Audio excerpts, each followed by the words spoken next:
Now available in paperback and Kindle Unlimited. Isis, Escape from Transylvania. The goddess next door and John Haynes must escape a horde of vampires on the hunt in this horror-filled Isis series adventure. Get Isis, Escape from Transylvania in paperback and Kindle Unlimited today. It seems like these SJWs have been on a tear trying to destroy the properties of the 1980s and trying to find ways to tarnish the memories of properties of the 1980s people my age grew up with. And last week I heard that Marvel Comics was going to bring back West Coast Avengers. Now, West Coast Avengers was a comic that had significant meaning to me because this was the comic that got me into collecting comics seriously back in 1987, because the first comic I bought when I got serious about collecting was an issue of West Coast Avengers where Moon Knight was fighting alone against Cornelius Van Lunt, who was one of the members of the Zodiac. And I bought that comic at a bodega in my original Bronx neighborhood on Washington Avenue, and that's what started me getting serious about comic collecting. And when I heard West Coast Avengers was coming back and it was going to be one of these comics which featured losers like Gwenpool, fake Hawkeye, Kate Bishop, and America Chavez, I just got disgusted. And after hearing about this new West Coast Avengers comic coming out, I then heard about this new Magnum PI reboot. And this new Magnum PI reboot, again, takes another property that I was familiar with in the 1980s and I used to watch periodically in the 1980s, and literally takes the entire concept and shows that no one there knew anything about how this story was, what this story was about, or understood anything as related to the source material. No, this Magnum PI reboot is another bag of hot garbage which is being thrown into the dumpster fire that was started by the new West Coast Avengers comic book. Now, the icing on the top of this crap cake made of diarrhea frosting of the new West Coast Avengers and Magnum PI reboot is Thundercats Roar. And Thundercats Roar takes another childhood property I used to watch on the regular on Channel 5 here in New York when it used to come on, I think, about 4 o'clock here in New York, about 1985 to about 1987. And me and my family members, we would sit there and watch Thundercats on the regular. And I've watched this series all the way through, so I know what Thundercats is. And when I took a look at the Thundercats Roar trailer online, I saw a creator who knew absolutely nothing about Thundercats making a show about Thundercats. And Thundercats Roar is just pure hot garbage that literally would start a nuclear dumpster fire. And this animation betrays the spirit of the original Thundercats, and the storytelling betrays the original concept of the Thundercats. And what was really annoying to me was watching this man bun wearing soy boy sit there and talk about how he was going to pay homage and honor the source material of the Thundercats when he's sitting here and talking about comedy. No, Thundercats was never a comedy series. Yes, there were comical moments in Thundercats here and there with maybe Snarf and Panthro or Snarf and some of the other characters. However, Thundercats, when it was originally on, was a very serious show. It was an action fantasy show about a race of cat-like beings who were escaping their planet, which had blown up and had gone to this third Earth. And this third Earth was their place where they were going to establish their new home.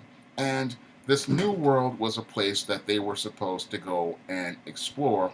And they were being trailed by these evil mutants, Slythe, Jackalman, Monkeyan, and Vulture Man, and they were aided by Mumra, who was on the planet's surface.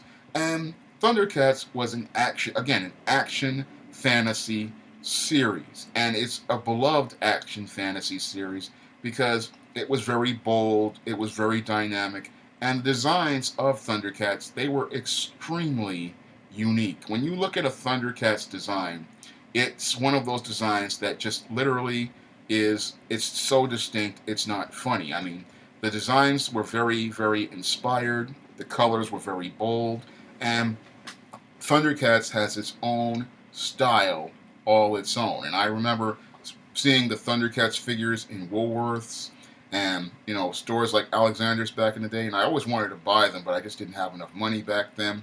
But I always wanted a set of Thundercats because they just were so bold and dynamic and unique looking.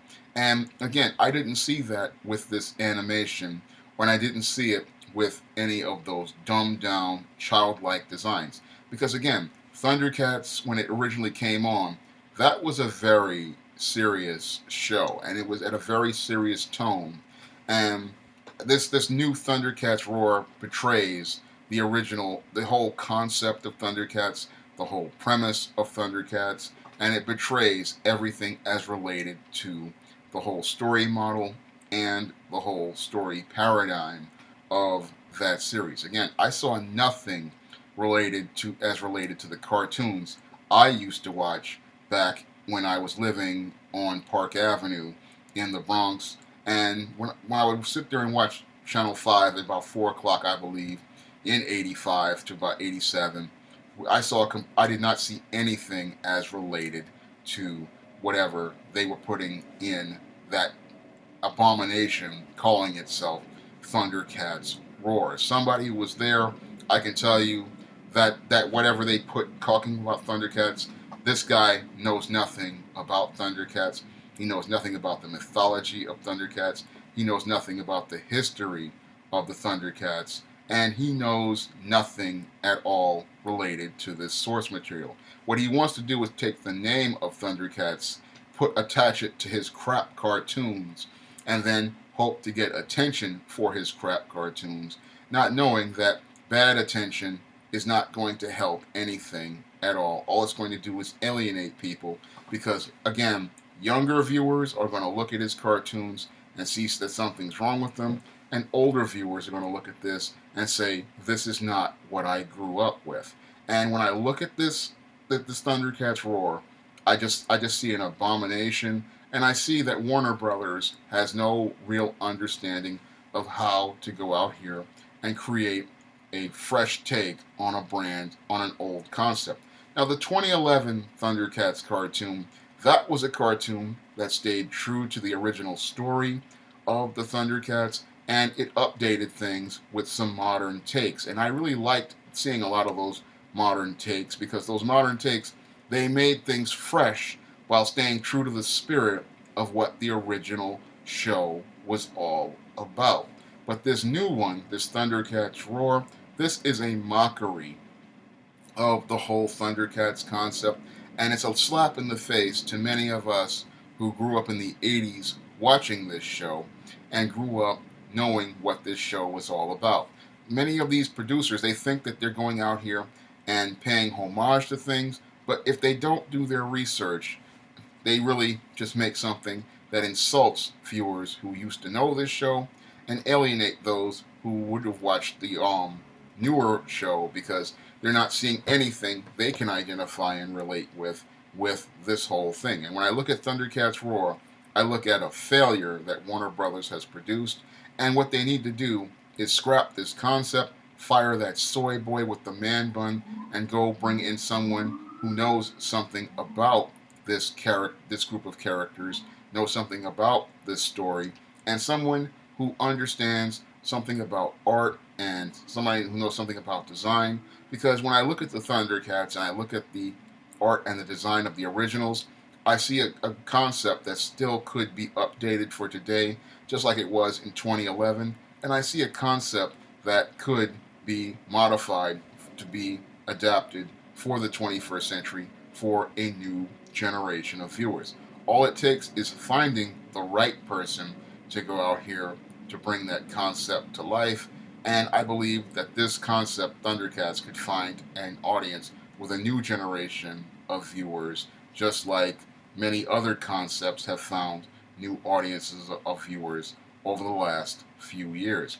If you'd like to try some of my concepts from the SJS Direct imprint, like the ISIS series, the E-Steam series, The Temptation of John Haynes and the Sinisterella Trilogy. You can pick up my books in paperback and ebook on Amazon.com by clicking the link in the description box. And if you want to pick up and help me make more videos, you can donate to my Patreon by clicking the link in the description box. That's all I have to say for this video. You can comment, rate, and subscribe.